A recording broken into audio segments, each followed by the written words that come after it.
El humo aún no se había disipado. En medio de aquella niebla asfixiante, entre los gritos y el silencio que le sigue, un niño estaba acurrucado en la tierra. Le temblaban las manos, no por el frío, no por el cansancio, por ese miedo para el que ningún entrenamiento te prepara. Ese miedo que te paraliza y te dice que eres pequeño, que no eres nada, que el mundo está en llamas y que te va a engullir. Tenía 17 años. Nunca antes había disparado su arma en combate. Nunca antes había visto morir a un hombre. Y ahora, frente a él, el destino de más de 100 soldados, hombres con familias, esposas, hijos y un futuro por delante, dependía de lo que hiciera en los próximos 6 minutos. Nadie le ordenó que diera un paso al frente. Nadie le dio una orden. Nadie lo seleccionó de una lista por alguna cualificación de liderazgo o certificación militar. Era solo un muchacho. Un muchacho que, según toda lógica y doctrina militar, debería haberse quedado quieto, callado y esperando a que alguien más lo solucionara. Pero no quedaba nadie más. Para comprender lo que sucedió en esa cresta de Corea en el otoño de 1950, primero hay que entender a qué se enfrentaban los militares de Estados Unidos y porque prácticamente todo su plan ya estaba fallando antes de que se disparara el primer tiro. La guerra de Corea no se había previsto como un conflicto prolongado. Cuando las fuerzas norcoreanas cruzaron el paralelo 38 el 25 de junio de 1950, los planificadores militares estadounidenses creían, con una confianza que rozaba la imprudencia, que la intervención sería rápida y decisiva, que la superioridad aérea por sí sola podría doblegar la voluntad del enemigo en cuestión de semanas. El propio general Douglas MacArthur le había prometido al presidente Truman que la guerra terminaría antes de Navidad. A los soldados se les ordenó viajar con poco equipaje. Se equivocaron en casi todo. Para cuando las fuerzas de las Naciones Unidas, lideradas principalmente por tropas terrestres estadounidenses, penetraron profundamente en territorio norcoreano en el otoño de 1950, operaban al límite de sus líneas de suministro, en un terreno montañoso que los planificadores militares modernos apenas habían cartografiado, con temperaturas que pronto descenderían hasta los 20 grados bajo cero Fahrenheit. Más de 300.000 soldados del Ejército Popular de Voluntarios de China habían cruzado el río Yalu en secreto. La CIA había informado de esta posibilidad, pero fue descartada. Los chinos no contaban con las armas modernas que temían los estadounidenses. Portaban fusiles antiguos, se movían sin apoyo aéreo y su artillería era limitada. Pero tenían dos ventajas que los estadounidenses no habían previsto del todo: una superioridad numérica abrumadora y una táctica que neutralizaba por completo la ventaja de poderío militar estadounidense. Atacaron de noche. En concreto, atacaban entre las 2 y las 4 de la madrugada, cuando el cuerpo humano se encuentra en su estado de alerta biológica más bajo, cuando el frío y el agotamiento debilitan el tiempo de reacción, cuando las radios emiten interferencias y las estructuras de mando se enredan en la oscuridad y la confusión. Se movían sigilosamente, utilizando bocinas y cornetas, no para levantar la moral, sino para comunicarse. Cada toque de bocina significaba una instrucción táctica distinta. Para los estadounidenses que oían esos sonidos resonando en las colinas heladas, resultaba profundamente inquietante.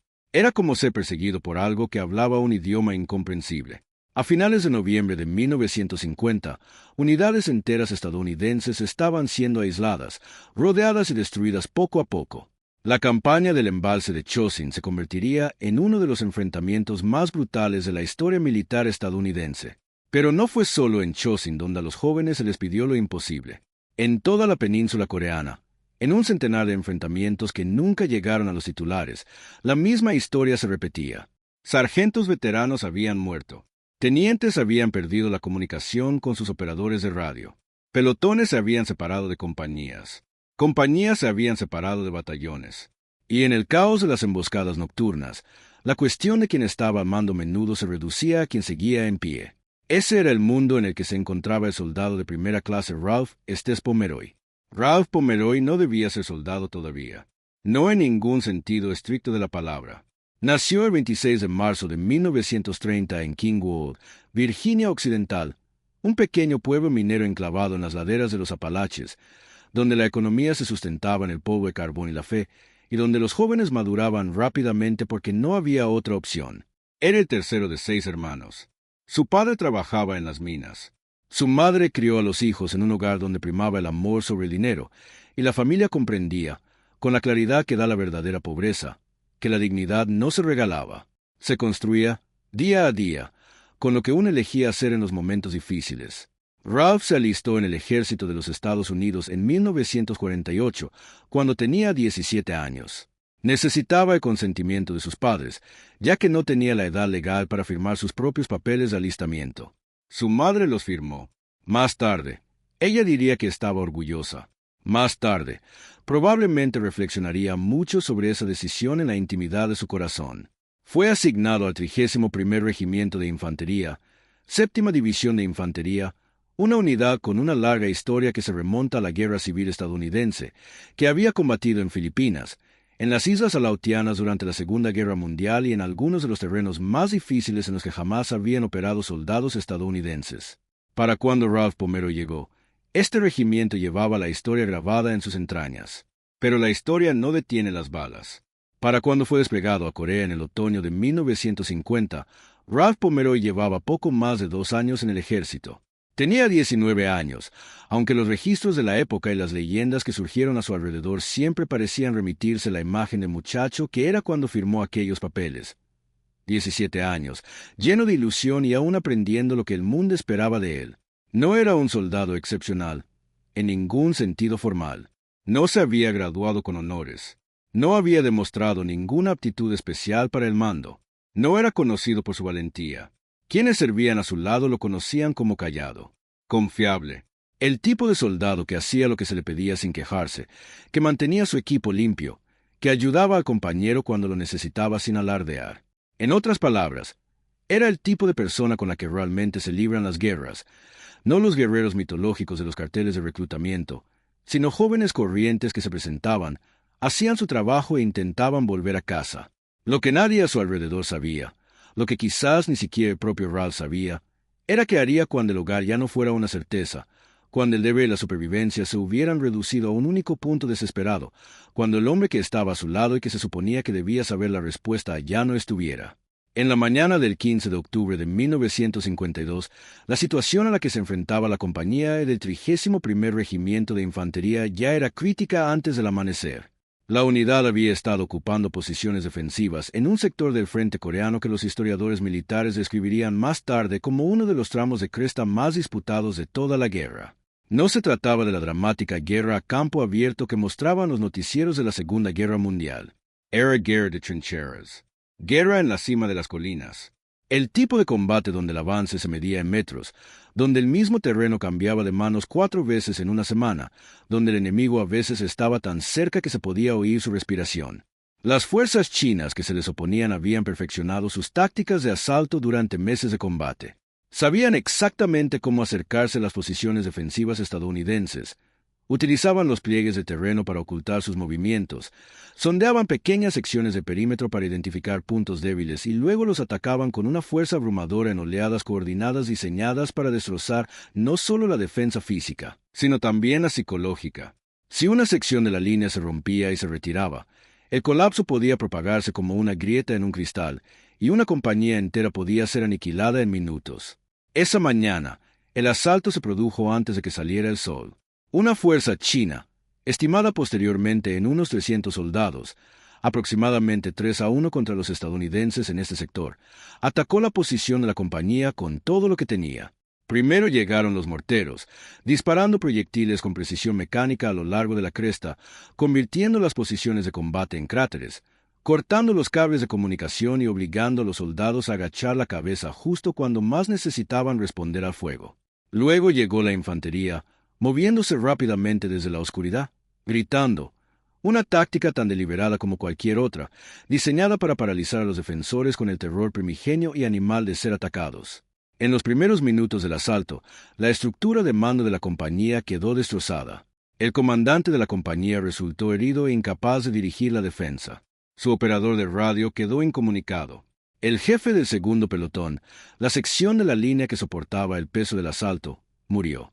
Su sargento, el siguiente a la cadena de mando, quedó inmovilizado y aislado temporalmente. Los hombres del segundo pelotón, unos 30 soldados, se encontraban ahora prácticamente sin líder en medio de un asalto de 300 hombres, con soldados enemigos que ya habían traspasado sus posiciones exteriores. En la doctrina militar, este momento se denomina pérdida de cohesión. La unidad no solo pierde el liderazgo, sino también la comprensión compartida de lo que cada uno debe hacer. Sin cohesión, 30 soldados entrenados se convierten en 30 individuos, cada uno haciendo su propio cálculo sobre la supervivencia, y los cálculos de supervivencia en momentos como estos casi siempre son los mismos: agacharse, mantenerse en formación reducida y esperar a que alguien más lo solucione. Lo que se necesitaba, en ese preciso momento, era una sola voz. Una sola persona que se pusiera de pie y dijera: todavía no. Aquí no. Aquí es donde nos mantenemos firmes. Nadie en el segundo pelotón esperaba que esa voz perteneciera al soldado de primera clase que llevaba 2 años en el ejército y que, según algunos, todavía era demasiado joven para comprar una cerveza. Los relatos posteriores de lo que sucedió después, extraídos de las declaraciones de los testigos, de la citación que finalmente se incorporaría al registro oficial, de los recuerdos de los hombres que sobrevivieron gracias a lo que vieron, pintan el mismo cuadro esencial con una coherencia notable. Ralph Pomeroy se puso de pie. Suena sencillo, pero no lo fue. Se puso de pie durante un bombardeo de mortero. Se puso de pie en una posición que estaba siendo invadida. Se puso de pie cuando cada instinto físico del sistema nervioso humano le gritaba que hiciera lo contrario. Los hombres a su alrededor, veteranos y compañeros por igual, lo vieron levantarse, y algo cambió. No dio órdenes a gritos en el lenguaje de los manuales de entrenamiento de oficiales. No pronunció ningún discurso. Lo que hizo fue atacar. Se dirigió hacia el soldado enemigo más cercano que había traspasado el perímetro y lo atacó a corta distancia. Esto no es una metáfora. El combate era tan cercano que en algunos tramos se llegaba al cuerpo a cuerpo, tan cercano que los fusiles se convertían en garrotes cuando no había tiempo para recargar, tan cercano que el caos podía paralizar por completo a un soldado entrenado. Pomeroy se movía en medio de la acción con una cualidad que los testigos tuvieron dificultades para describir con precisión. No se trataba exactamente de imprudencia, porque la imprudencia implica una indiferencia ante la situación. Lo que demostró fue más bien una gran claridad. Una decisión, tomada y deshecha 1000 veces por segundo, de seguir avanzando. Empezó a motivar a sus hombres con acciones, no con palabras. Cuando los soldados lo vieron moverse, no huyendo, no acobardándose, sino avanzando hacia el enemigo, la psicología de la situación cambió. Este es un fenómeno documentado en la psicología de combate. Un solo individuo que demuestre iniciativa ante una amenaza abrumadora puede redefinir el cálculo de supervivencia para todos los que lo observan. No es que el peligro se vuelva menos real, sino que se vuelve manejable. Si él puede moverse, yo puedo moverme. Si él puede luchar, yo puedo luchar. Pomeroy se desplazaba de posición en posición a lo largo de la línea, reforzando los puntos débiles donde los soldados enemigos habían penetrado más profundamente. Dirigía el fuego. Maniobra a los soldados para cubrir las brechas. Identificó el punto de máxima presión, donde el ataque chino estaba más concentrado, y redirigió la potencia de fuego disponible del pelotón hacia allí. Estaba haciendo, sin entrenamiento formal, exactamente lo que la doctrina de mando indica que implica el liderazgo. Evalúa la situación más rápido de lo que cambia. Tomar decisiones sin tener toda la información y comunicarlas con la suficiente convicción como para que los demás actuaran en consecuencia. 6 minutos. Ese es el lapso de tiempo en el que coinciden varios relatos para el momento crítico, el intervalo entre el instante en que la posición del segundo pelotón comenzó a desmoronarse y el momento en que se estabilizó. 6 minutos durante los cuales, según cualquier evaluación militar convencional, el pelotón debería haber sido destruido o dispersado. En cambio, al cabo de esos 6 minutos, el asalto chino contra el sector de la segunda sección había sido detenido. Los soldados enemigos que habían penetrado el perímetro murieron, fueron capturados o obligados a retroceder. Los hombres que habían quedado inmovilizados volvieron a sus posiciones de combate. Se estaba restableciendo la comunicación con el resto de la compañía. El asalto continuó durante otra hora en otros sectores del perímetro. Pero el pelotón, que estuvo a punto de colapsar, resistió. Resistió porque un soldado de primera clase de 19 años, oriundo de un pueblo minero de Virginia Occidental, decidió que 6 minutos no eran suficientes para morir. Cuando finalmente cesaron los disparos y amaneció con un cielo grisáceo sobre las colinas coreanas, y los soldados de la compañía comenzaron el sombrío cálculo de quienes seguían allí y quienes no, los oficiales que se dirigieron a la posición del segundo pelotón encontraron hombres vivos que no deberían haber estado. También encontraron a Ralph Pomeroy. Seguía allí. No era un mito. No era un símbolo. Un joven de 19 años sentado en posición de combate, con la cara sucia y esa mirada particular que tienen los soldados después de la batalla, ni triunfante, ni derrotado, simplemente muy cansado y muy presente, de una manera que quienes nunca han recibido disparos no terminan de comprender. Resultó herido. Heridas leves, según se supo después, metralla, cortes, el tipo de lesiones que duelen mucho menos en el momento porque el cuerpo está inundado de adrenalina y la diferencia entre estar vivo y no estarlo aún es demasiado sutil como para asimilarla. Los hombres a su alrededor ya estaban hablando. No de forma oficial, todavía no, de forma informal, como cuando los soldados acaban de vivir una experiencia juntos y empiezan a comprender, con cierta vacilación, lo que presenciaron. Se pronunció la palabra medalla de honor. La pronunciaron hombres que llevaban el tiempo suficiente en combate como para saber por qué se otorgaba la medalla de honor, y que sentían, con la serena certeza de la experiencia, que acababan de verla merecida. Tenían razón. El 1 de septiembre de 1953, el presidente Dwight D. Eisenhower otorgó al soldado de primera clase Ralph Estes Pomeroy la medalla de honor, la máxima condecoración militar de Estados Unidos por valentía. La mención, con el lenguaje formal propio de los reconocimientos oficiales, decía que Pomeroy, con su intrepidez y extraordinario coraje ante un gran peligro, salvó la vida de muchos de sus compañeros e inspiró al pelotón a repeler el feroz ataque enemigo. El lenguaje es mesurado y formal, como siempre lo es el lenguaje oficial. Pero tras cada palabra se esconde la imagen de un muchacho que se levantó cuando todos los demás estaban abatidos, en los 6 minutos más oscuros de su vida, y eligió lo más difícil posible. Tenía 22 años cuando recibió la medalla. Tenía 17 años cuando firmó los documentos que le permitieron optar a él. Ralph Pomeroy regresó a Virginia Occidental tras finalizar su servicio militar. No llegó a ser general.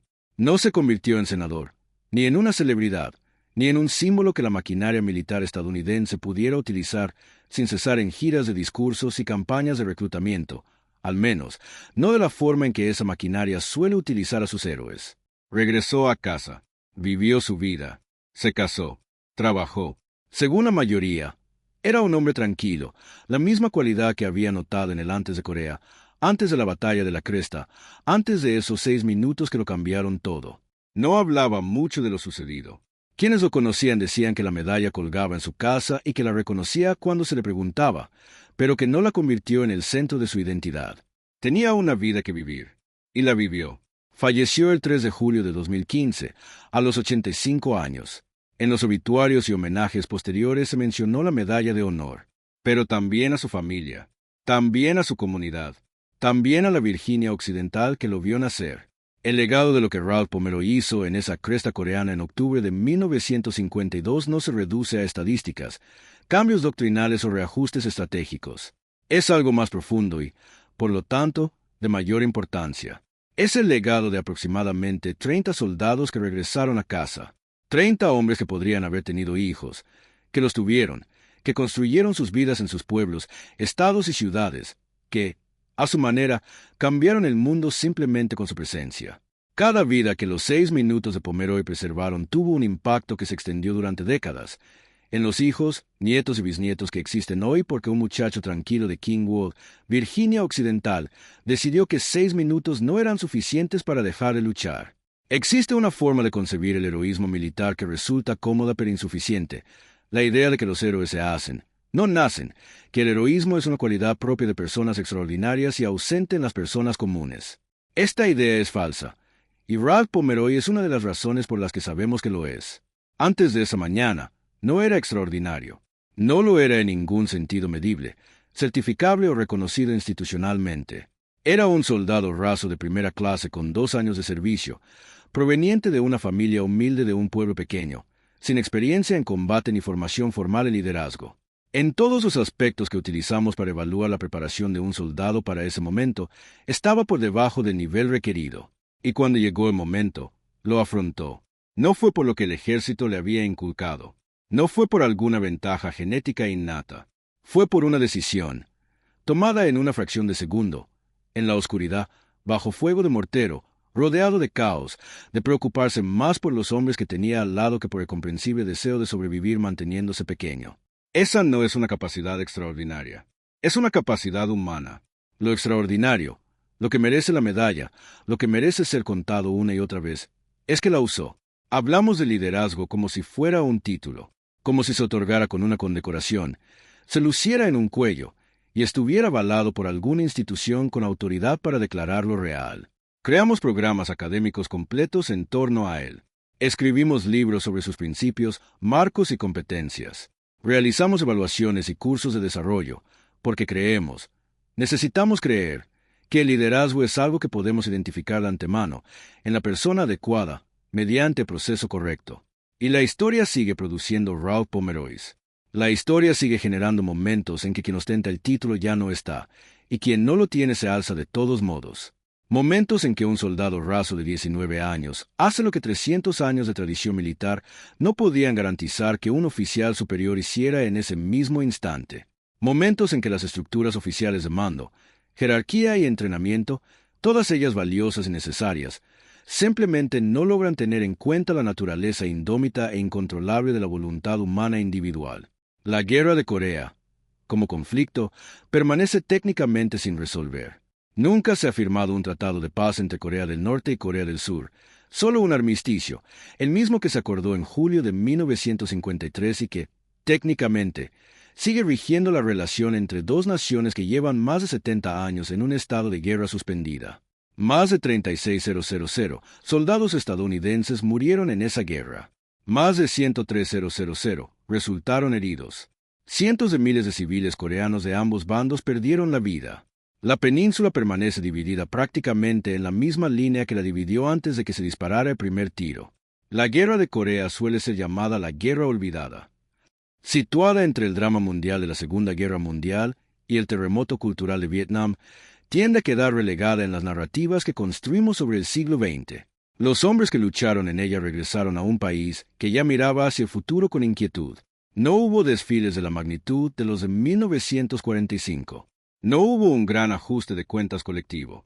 Solo había un país que había seguido adelante antes de que los soldados tuvieran la oportunidad de hacerlo. Ralph Pomeroy Maurice Ser Record-a-Do. No porque fuera único, sino todo lo contrario.